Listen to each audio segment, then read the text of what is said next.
Halo semuanya, kembali lagi bersama saya Cara Lestari. Nah, pada video kali ini kita memasuki part yang kedua, yaitu A-Panel. Nah, di video ini kita itu ada 5 pembahasan, yaitu yang pertama kita akan menginstal A-Panel, lalu akan membahas fitur-fitur atau apa saja yang di A-Panel, terus kita bakal mengubah fitur dan password, membuat database, dan menambahkan website ke A-Panelnya. Nah, langsung saja kita ke pembahasan yang pertama, yaitu install A-Panel. Nah, sebelum kita memasuki materi yang pertama, saya akan jelaskan terlebih dahulu apa itu A-Panel. Nah, jadi A-Panel merupakan salah satu kontrol panel web hosting open source yang memudahkan pengelolaan akses. Pertama-tama kita masuk dulu ke Ubuntu-nya yang kemarin kita sudah buat untuk menyeting IP untuk di SSH ke PuTTY. Nah, kita masuk ke root dulu, tetapi untuk masuk ke root kita kan membutuhkan password, sedangkan kita belum membuat passwordnya. Maka di sini kita akan membuat password untuk rootnya terlebih dahulu. Ketik sudo password. Nah, di sini kita ketik sudo password root. Nah, di sini kita masukkan passwordnya. Sebentar. Sudo passwd. Nah, ini tuh diganti passwd, bukan password root. Nah, di sini kita masukkan password yang akan kita buat. Lalu kita ketik ulang. Nah, di sini sudah jadi ya untuk passwordnya. Terus kita akan masuk ke rootnya menggunakan perintah sumin. Nah, kita masukkan password yang kita sudah buat tadi. Nah, di sini kita sudah masuk. Terus kita ketik IPA untuk cek IP-nya.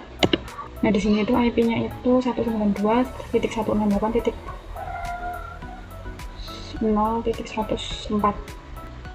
Nah, di sini saya sudah membuka PuTTY-nya. Sekarang kita akan masuk ke Ubuntu ini dengan cara SS di PuTTY. Kita masukkan IP-nya 192.168.0.104. Untuk portnya kita pakai yang 22, connection type-nya kita pakai yang SSH, terus kita klik open. Nah, kalau sudah, ini klik yang accept. Nah, terus kita login ulang. Di sini kita login sebagai cerah atau username yang kalian buat. Terus kita masukkan passwordnya. Nah, di sini sudah berhasil login. Nah, terus kita akan install A-Panelnya. Nah, kalian harus masuk ke dalam website A-Panelnya. Nah, yaitu di aapanel.com. Terus kalian bisa klik yang di bagian kanan atas ini, yaitu install for free. Di sini kita copy dulu. Di sini kita copy di sini. Kalau sudah kita bisa enter. Oh ya, saya lupa, seharusnya kita masuk ke rootnya terlebih dahulu. Ini kita ketik sumin dulu, ketikan passwordnya. Nah, baru kita ketikan link tadi.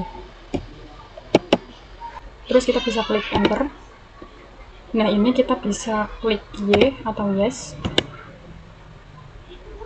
Nah, kita tunggu sampai proses penginstalasinya itu selesai. Nah, jika sudah selesai menginstal, di sini akan muncul username dan juga password. Nah, di sini saya akan simpan di notepad.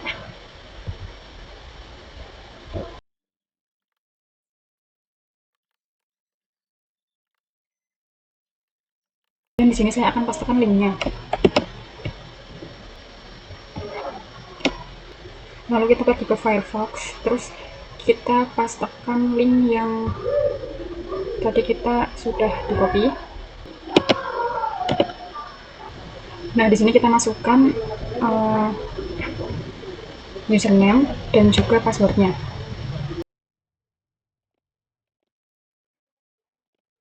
Nah, lalu kita bisa login.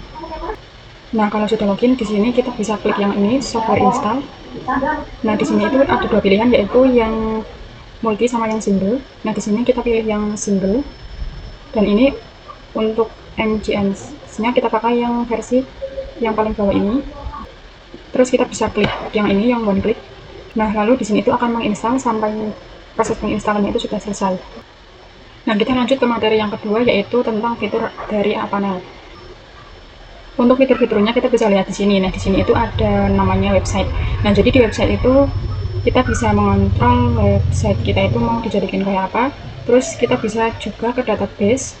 Nah, database itu kita bisa membuat database-nya. terus juga ada security. Nah, di sini itu untuk firewall, jadi kita itu bisa memblokir ataupun mengakses. Nah, terus kita bisa masuk ke sini yang files itu kita bisa mengupload data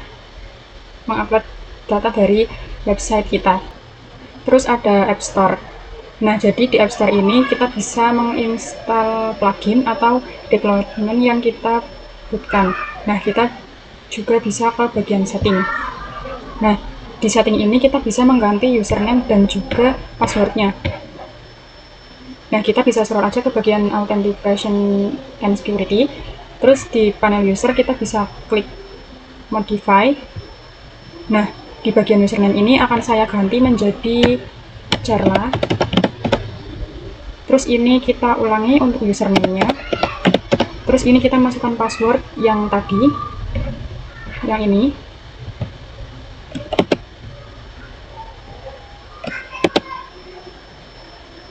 Nah, kalau sudah kita bisa klik confirm. Nah, terus kita bisa login ulang. Untuk akunnya kita pakai yang tadi, Carla. Terus kita login ulang ke passwordnya.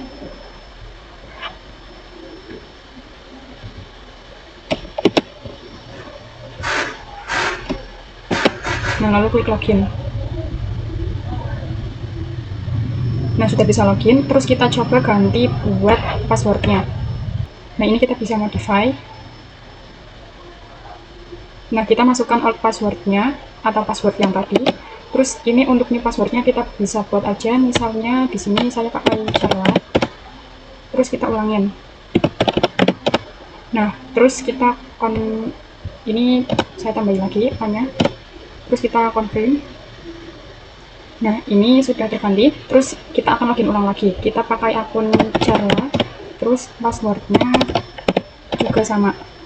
Terus kita login. Oh ya, tadi kan kita sudah mengganti username dan juga password di panel. Itu merupakan masuk ke materi yang ketiga juga, yaitu mengubah fitur dan password. Sekarang kita masuk ke materi yang keempat, yaitu kita akan membuat database. Nah, untuk membuat database kita harus masuk dulu ke bagian App Store. Nah, di bagian App Store kita bisa cari MySQL. Nah, terus di sini sudah terdownload ya, sudah terinstall. Nah, kalau sudah terinstall kita bisa masuk ke bagian database. Nah, terus di bagian database kita bisa klik add DB. Nah, kalau sudah kita bisa nama. Di sini saya pakai nama Carla, terus untuk passwordnya juga sama. Saya menggunakan yang Carla juga. Nah, lalu kita bisa confirm. Nah, kalau sudah kalian bisa ke bagian root password. Nah, di sini kita kopikan untuk passwordnya. Nah, lalu kita bisa confirm. Terus kalau sudah kita bisa masuk ke sini phpMyAdmin. Terus di sini kita bisa klik yang public access. Nah, kita pilih yang advanced. Nah, terus kita ke sini. Ini recent. Nah, untuk username-nya kita pakai root. Untuk passwordnya kita pastikan password yang tadi kita copy. Kalau sudah kita bisa login. Nah, kita masuk ke materi yang terakhir, yaitu kita akan menambahkan website ke panelnya. Sebelum kita memasukkan file websitenya ke panel, kita akan mendownload file sedianya terlebih dahulu. Nah, kalian bisa ketik aja lutfi.wordpress.com. Terus kalian bisa scroll. Terus kita bisa klik yang ini. Nah, kalau sudah kalian bisa scroll lagi. Nah, terus kalian bisa klik yang ini. Nah, di sini itu ada beberapa file untuk aplikasi ujian online-nya. Nah, di sini ada yang versi 2020, 2023, 2024, dan 2025. Nah, tetapi di sini saya akan mendownload yang 2020. Nah, kalau sudah diinstal, kalian bisa masuk ke bagian file. Terus kalian bisa klik new directory. Di sini akan saya namakan aplikasi ujian online. Nah, kalau sudah kita bisa klik sini. Terus kita klik upload. Nah, file yang tadi kita download. Nah, kita bisa masukkan file yang ini, lalu open. Nah, kalau sudah kita bisa klik confirm upload. Nah, sekian pembahasan pada video kali ini. Terima kasih sudah menonton dan sampai jumpa di video selanjutnya.